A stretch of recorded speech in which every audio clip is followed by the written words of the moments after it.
Hope is returning to the immigration process and encouraging immigrants like me, Rita Brock, who came from Italy, now that Joe Biden has won his presidential campaign and is changing the country's perception, to the inclusion of immigration and enacting more humane policies like family reunification and halting the process of the wall between the United States and Mexico.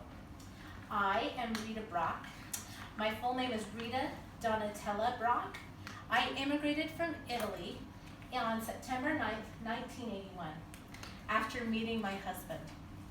I worked in NATO, and in NATO, I was able to speak English. I learned English all through high school and all my schooling, and my husband came to Italy. He was stationed there as a sailor in the Navy. He and I met as he was doing some of his requirements in NATO, and I was able to date him for a while. We fell in love and we decided to move to the United States. Upon filling out the category of race to the immigration workers as I came into California, I thought that I should put human, because I'm obviously not a plant or an animal. When I put human, they laughed at me. The immigration worker thought I was hilarious, because obviously I'm human. I think the family reunification policy that President Biden signed into executive orders on January 20th, 2021 is going to change everything, and it's absolutely essential for immigration.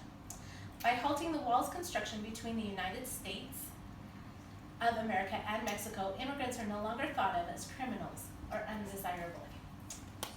After putting human on my race card, or on my race block, on the immigration paperwork, and the silly customs worker laughed at me, I was informed that my race is actually Caucasian just because of my complexion. The color of your skin affects all the experiences that we have in the United States of America. Often, as I work in my job, I work at the State Board of Education in Salt Lake City, and I talk to lots and lots of people on the phone. Often, as I answer the phone and I'm talking to people, they miscategorize me, or they misrepresent me as Chinese, because my accent is different, so they don't even try to find out if I'm Italian, if I'm anything. They just consider me different and Chinese. It is typical for me to be judged as uneducated. It's one of my least favorite features of coming to the United States. When I came to the United States, I decided that I would let my children and my family be LDS, which is a member of the Church of Latter-day Saints. And the reason I chose to do this wasn't so much the hope of the religion, but it was more of the concept that we would be included in a tight-knit group rather than excluded. Typically, when people immigrate, especially to the United States, they're looked at as outsiders. I hope to regain my citizenship in Italy so I can have dual citizenship. I'm doing that so that my children and grandchildren can go back to Europe if needed and be able to work or live there.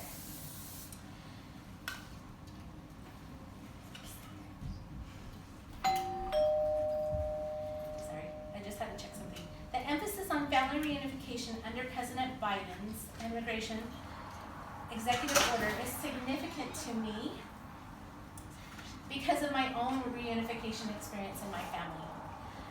My sister and I were separated from our mother when we were younger. I was 2 years old when my father died. And after he had passed away, my mom couldn't maintain us. She couldn't afford to keep us. So because that country doesn't have as many things for society that is struggling, portions of the society that can't make it, I just had to go with my sister to the orphanage. This really helped my sister and I be closer, but it was a struggle. And it wasn't the best choice for our family.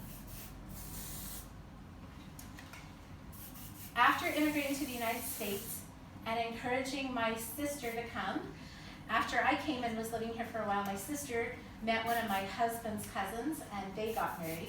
They chose to immigrate here, and then my mother was left alone in Italy. She didn't have the best experience with that. So because we were her closest family, she immigrated as well. And I was able to use my citizenship to sponsor her. It was harder for my mom to immigrate at her age. She was 60 when she came. And she didn't want to learn the language. She didn't want to assimilate. But over time she did, and she really loved being around our children. Halting the wall's progress between the United States and Mexico is going to provide for hope of inclusion in the immigration process.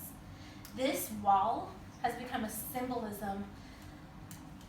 symbolic of where we as immigrants are welcoming into the nation, how that's felt. Halting that wall's progress is going to make it so that we are definitely more included. Fiscally, it was unsound to have the wall anyway, and people got over the wall, under the wall, around the wall. It was ineffective. By stopping the wall, we're also hoping to stop the hatred of different races by removing a physical barrier between all of the countries of the world. People are permitted to be more inclusive when our leaders and our policies are inclusive. President Biden's win helps the perspective of immigrants. We now feel that there is change coming, and that change means inclusion, that we are invited and welcomed and celebrated, just like our ancestors were before us. Since President Biden has been in office, 500 families have been reunited in the last 30 days. And I think hope is emerging like the flowers of springtime throughout this immigration culture.